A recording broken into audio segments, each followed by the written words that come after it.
Welcome r/Nuclearrevenge. Some father-son bonding time. What a joy. Dad and son filing lawsuits ruins another father-son relationship. Back when I still was in university, I used to work for a hotel to make ends meet. When I started, the hotel very urgently needed new personnel.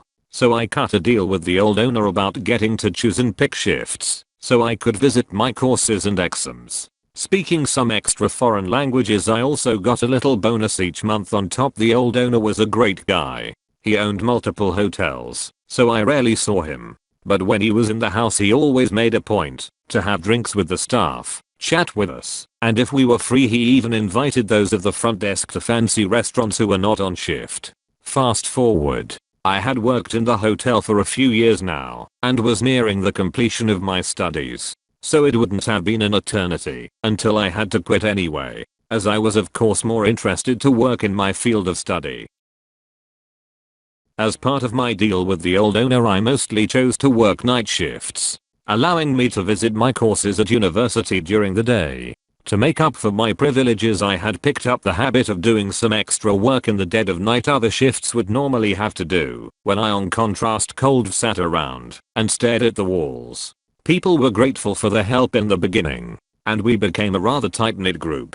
But over time people rotated in and out. When the old owner retired, and his asshole of a son took over the business as the new owner, I already feared the worst. The new owner didn't like me very much. I never found out the exact reason for that one. I was at that point nearly the sole veteran left from when I started. Among the tasks I had taken on was doing light clerical tasks to ease the manager's job in the morning. For that, I generally had to use the manager's network account. One night while doing my lists, I logged into the manager's account and email to do my job. Then I saw an email with my name in the subject line. I know it is not nice to snoop, but of course, I read it. Turns out the new owner wanted to get rid of me. I still had my old employee contract with the bonuses for foreign language abilities, and was allowed by my contract to pick and choose shifts. I can only assume these privileges are what made the new owner hate me. No idea if he had other reasons, because to be honest these seem very weak to me. But he couldn't fire me without cause. On top of that, I would be owed severance if fired. And generally, there were not enough bodies in the shift rotation without me. Though the new owner didn't seem to understand that point, as the emails told me. I looked for more email concerning me and found them. There was an email chain between some of the employees, the manager and the new owner. I was of course not CC'd as I was the hated topic. The employees didn't like me hogging the night shifts, because those paid better, and for every night you worked you got paid the night bonus. The manager was the only one rather neutral on the matter and just curbed their enthusiasm to get rid of me, as they needed me to be fully staffed. The new owner and my colleagues actively conspired to make a hostile work environment, so I would quit of my own volition. I was furious. I thought about a variety of reactions, from egging their cars to burning down the hotel, but I settled on a less crazy method of revenge. I called my uncle at 2 AM asking for advice. My uncle is a lawyer, so for sake of proof, I forwarded myself all the emails. I made photos, printed them out, made copies and filmed the whole deal just to be sure.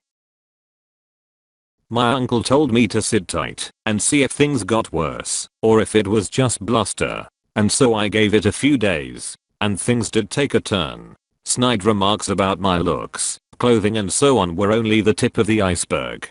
Some of the colleagues were just as professional as before, but the conspirators always left extra work for me or pawned of shit duties they normally had to do on me. I always kept a spare shirt and suit at work just to have a change, which suddenly disappeared. One guy even started to threaten me with violence, but I kept clenching my butt cheeks. I would not give them the satisfaction of saving on the severance or giving in. I'm a big boy after all. I did, however, stop doing any extra work I was not obligated to do, which in the end was the reason they used to fire me. They still had to pay me severance. The next day my uncle, with bundled proof of the email and all documented harassment by my colleagues, served the hotel my lawsuit. It started with wrongful termination and ended with harassment. Reportedly the manager went white as a sheet when he realized where the emails must have come from. The new owner had been on vacation and had to cancel his expensive vacation in France to deal with this. Their counsel advised them to settle. So I accepted my severance and a hefty bonus on top. Enough money to last me until the end of university without work. But that was not all my revenge. I had gone after the new owner's money. But in the next step, I went after the hotel. I had used all the spare time during night shifts alone to document every last violation of city, county, district, state and federal law I could find. That went from minor things like some harmless mold under the kitchen sink to substantial violations like modifications to the building. The building was under a limited form of historical protection by federal law, on the ground of being built and inhabited by somewhat important historical figures a few hundred years back. So every renovation or change in floor plans needs to be signed off on by a committee, which can take ages. There is also a grant paid to the new owner by the government for keeping the building intact as is. So with my uncle's help, I sent documentation of every violation I could find to the corresponding agency. In 1 month everything from health, building code, fire safety to the finance and work police crawled over the hotel. In the end, it was the building and fire inspectors that shut the place down. The new owner had done substantial renovations to the top floor luxury apartments, which he used when he was in town. So the new owner had to pay back the grant, pay fines for unauthorized alterations to the building, endangering his guests, because something wasn't built right according to fire code, and had to close down shop until the building was fixed. I also tipped off a friend who had studied journalism and worked at a local paper. The paper ran an article on all the violations accumulated, which tanked the business once it had reopened, as the newspaper article had led to horrible reviews. In the end, to afford all the fines, repayments and building cost, the new owner sold the hotel. As the cherry on top, all the assholes who had tried to harass me out lost their job. Granted, the people who didn't do anything to me lost their jobs too, but didn't do anything to stand up for me or help me either. So I don't feel too much remorse. And the revenge cherry on top was that the new owner, whenever he was in town, used to bring home escorts, which in my country is not illegal. But he was married. It took some doing to get that information to the new owner's wife. But one of my former colleagues, who had quit before this had all happened, had her email. So I let her know what the new owner was up to when he was out of town. I don't know what exactly happened, but they did divorce in the end. Make of that what you will. I'm guessing Op didn't read the original post too closely, since the original Op actually enlisted his uncle's help.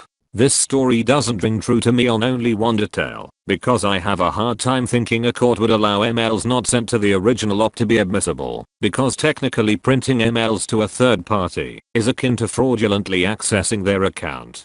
Perhaps the emails and evidence were so damning that the judge allowed it, but it's surprising they wouldn't have an issue with him using emails not addressed to him while he accessed the manager's account.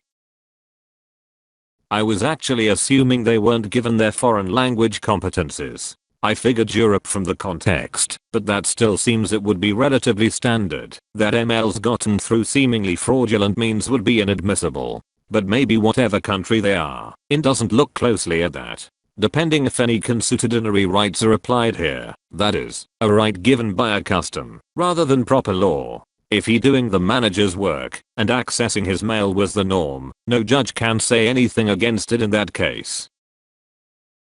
Thing is that, even having that, if that kind of thing is present, it means that you are one of the parties the mail is intended to, that is, sender and recipient/s, so you would be in full right to make use of them. As a practical example, here at my country, where that is accepted in the law, some business employees used to get a gift basket until 2013, and they put a demand, and we just got the sentence which said that, given how old the custom was, we could as well say that it was Uriah of the workers who was taken wrongfully.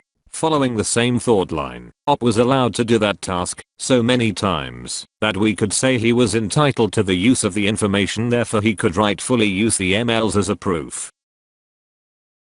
If you are allowed access to the emails as part of your job, you are allowed to use them as evidence. My sister caught her boss and co-worker having an affair the same way. The boss then started treating the coworker much better. My sister printed and forwarded all the emails to herself as backup. Big yikes on your sister's situation. That's shady AF. That makes sense though. And if the manager gave the original op their account login, then there probably is nothing they can do about it. Even if the manager was doing that in violation of company policy or whatever.